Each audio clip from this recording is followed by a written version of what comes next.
Have you tried running an AAB test in LinkedIn? No, I actually did say AAB test. We're talking about AAB testing in this week's episode of the LinkedIn Ads Show.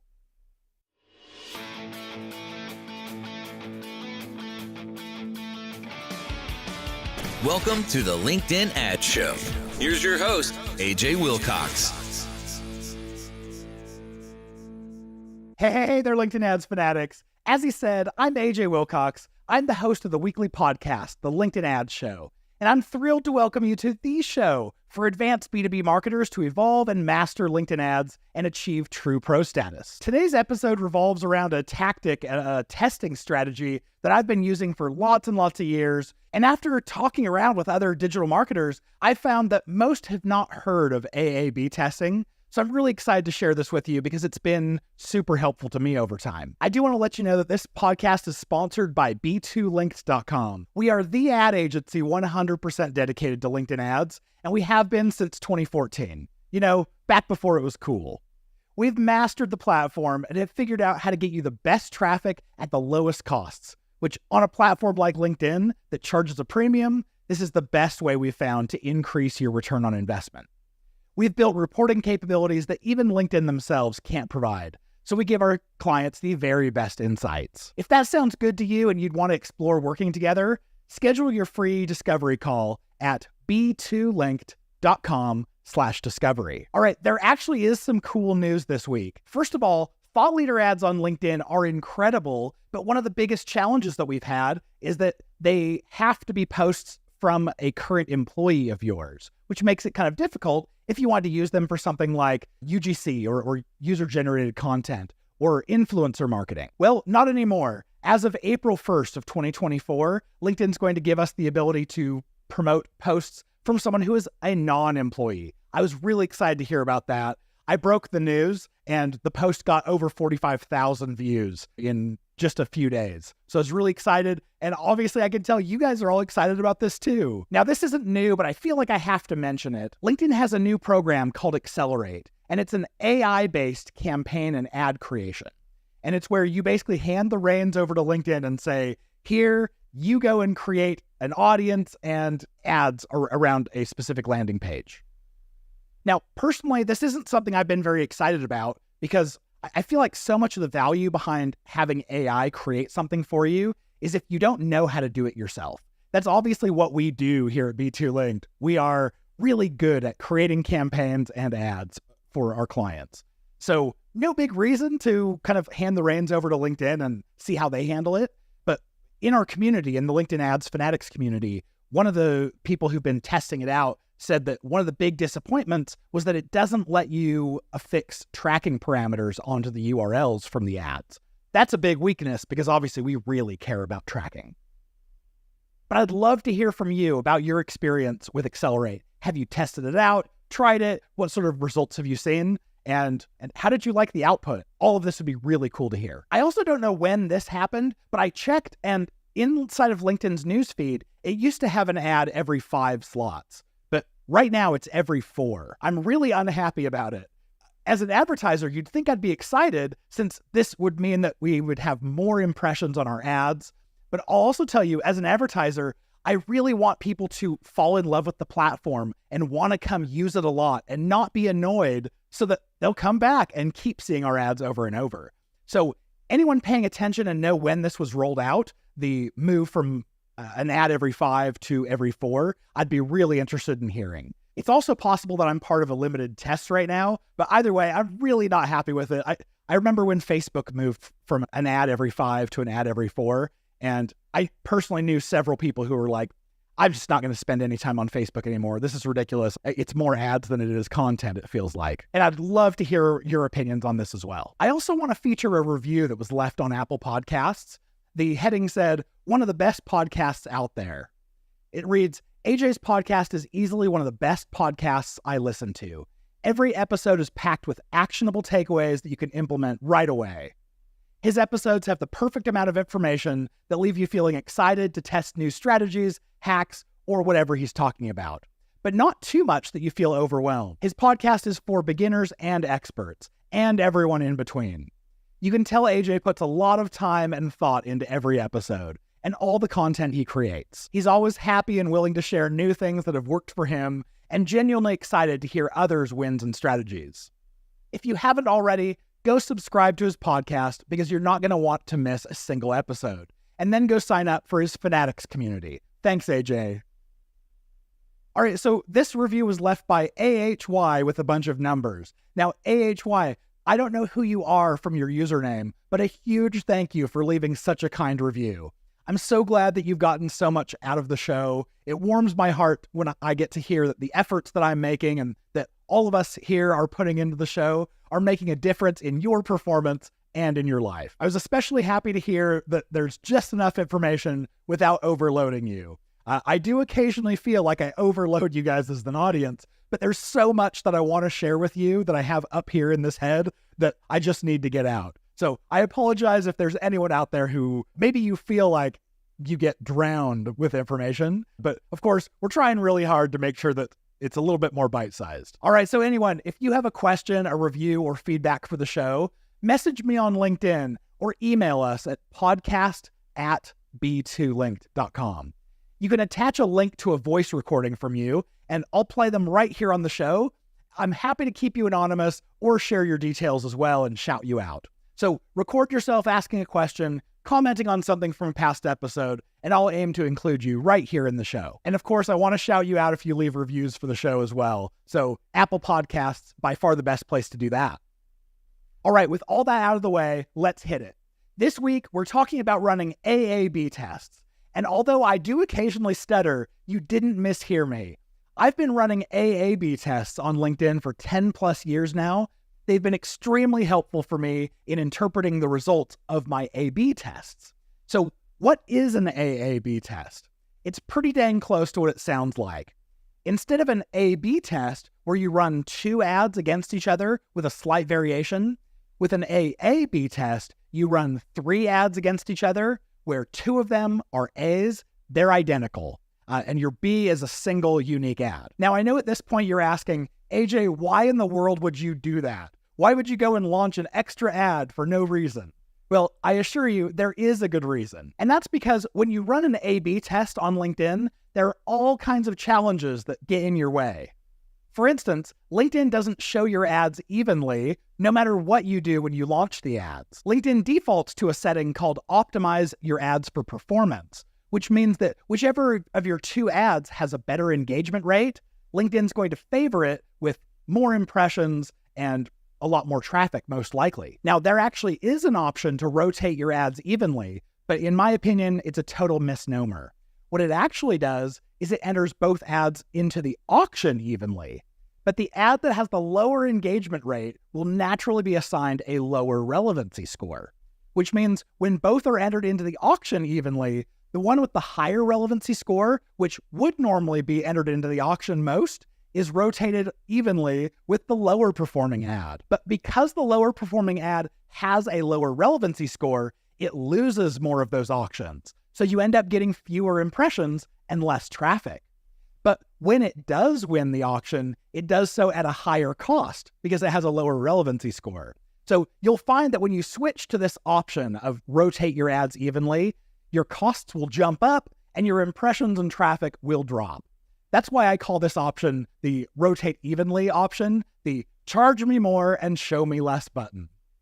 Now, if that totally went over your head, I totally understand. You'll want to go listen to episode 108, all about the auction. That's where we go really deep into how relevancy score affects your ads being shown and clicked and all of that. You may also want to check out episode 36, that's a deep dive into A/B testing. Okay, so at this point, you might be stopping me and saying, AJ, didn't you know that LinkedIn has an A/B testing tool that you can use? And yes, I'm very well aware of it. You find this by going to test over in the left-hand navigation, and you create a test, and one of the options is A/B test.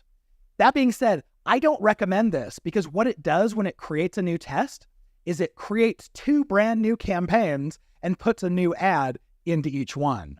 And so much of the benefit of running evergreen campaigns on LinkedIn is that we are investing into history in campaigns. And having that history in our campaigns means that when we launch something new in it, we get the benefit of that history. That's preferred pricing and preferred delivery, because when we launch new ads into them, LinkedIn doesn't have to wonder how credible the advertiser is, because it can look in history and see we've spent thousands, tens of thousands, hundreds of thousands of dollars on this campaign. So you end up getting really the benefit of the doubt from the LinkedIn auction.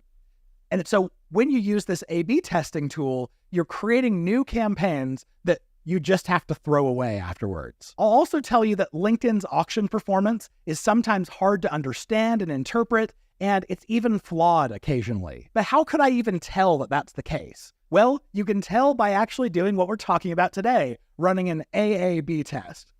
This allows us to run an A/B test and at the same time get a temperature check for how much confidence you should actually place in the outcome of this A/B test. Now, this works because if your two A's in the test that are identical have vastly different performance, you can tell there's some irregularity in the test and you may not be able to trust it. If your A's, though, are really similar in performance, you can have the confidence that your A/B test results are likely sound and you can trust them. All right, so how do you evaluate these AAB tests? Well, most of the time with an A/B test, I'm evaluating the creative and the copy of an ad. Which imagery is the most eye-catching? Well, that's going to show up in your click-through rates, because the more of a thumb stopper your image is, the more people are going to read your ad copy and see they actually do want to click. And then what about your ad copy? You have a motivation or hook in that copy, and that's trying to grab attention, and it's giving them a strong call to action and tells them why they should be paying attention.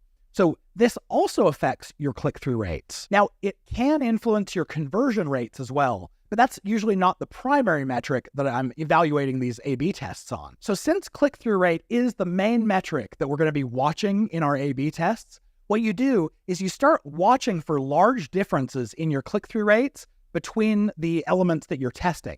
And after you've spent enough on the tests to have enough data and to make the results significant, that's when you get to compare between the two variants and make a judgment call about which of these is actually a better ad for your audience. Now, if you want to learn more about statistical significance, check out episode 57, where I had Chris Daly on the show, and we talked all about statistical significance, a word I obviously can't say. Now, from my experience on LinkedIn ads, I've found that very often in an A/B test, my click-through rates become significant after about $1,000 in spend across a test. But of course, this is just a rule of thumb, because this is going to totally depend on the performance of those ads. For instance, last week I was evaluating an A/B test for a client, and we had several $1,000s spent across an A/B test, and the difference between their click-through rates was next to nothing. One had a 0.78% click-through rate, and the other one had a 0.8%. So just 0.02 difference. So even though we'd spent like a lot of money, the results were still not significant. On the other hand, though, if your ads get click-through rates that are very different, like let's say one has a 0.6% and the other has a 0.9% CTR, you might achieve statistical significance after just a few $100s spent. Now, occasionally I get asked this question, well, if I launch an AAB test, won't LinkedIn realize that the two A's are identical and treat them the same?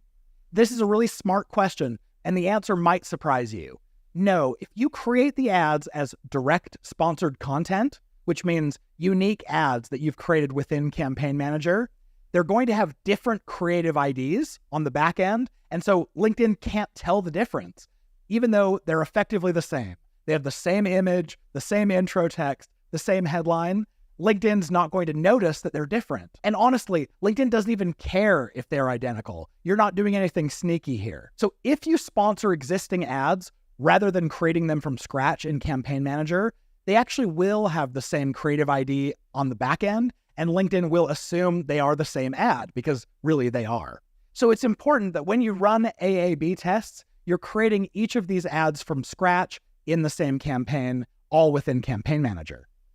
Now, I wanted to talk about AAB tests because just this month, I actually ran an AAB test where the A's were so far apart, I actually threw the results of the A/B test clean out entirely, and I ended up starting from scratch a brand new test. What happened is the click-through rates of the A's were 0.3% and 0.78%. I mean, we're talking like worlds of differences here.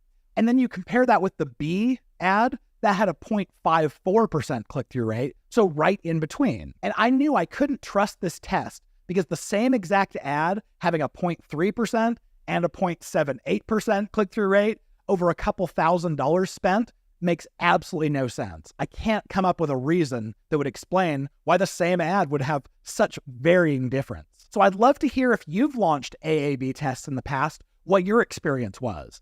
And I'd also love to hear the results of your AAB tests after you hear this episode and then go launch one of your own. Message me on LinkedIn or email us at podcast@b2linked.com, and I'd love to hear all about your experience. Okay, in the episode show notes, you'll see links to each of these resources, but I have a link to the announcement of LinkedIn Accelerator, the AI-based creation of your campaign and ads, as well as the announcement about thought leader ads being able to promote posts of a non-employee. That was super exciting. We also have a deep dive into the LinkedIn ads auction, all about relevancy score. That's episode 108, if you haven't heard that.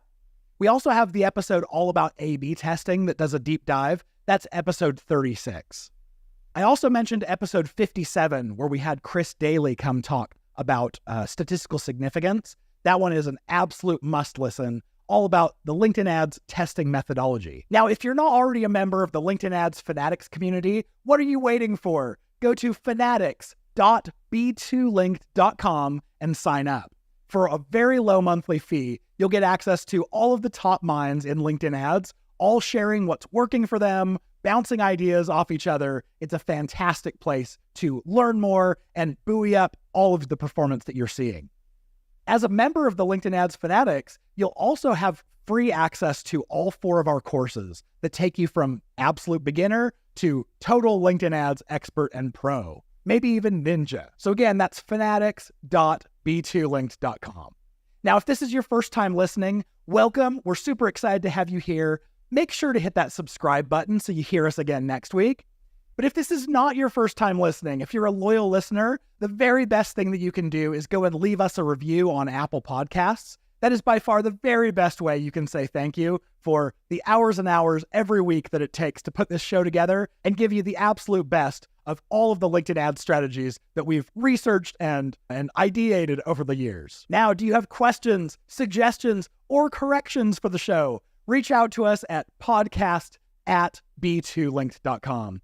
And with that being said, we'll see you back here next week. I'm cheering you on in your LinkedIn ads initiative.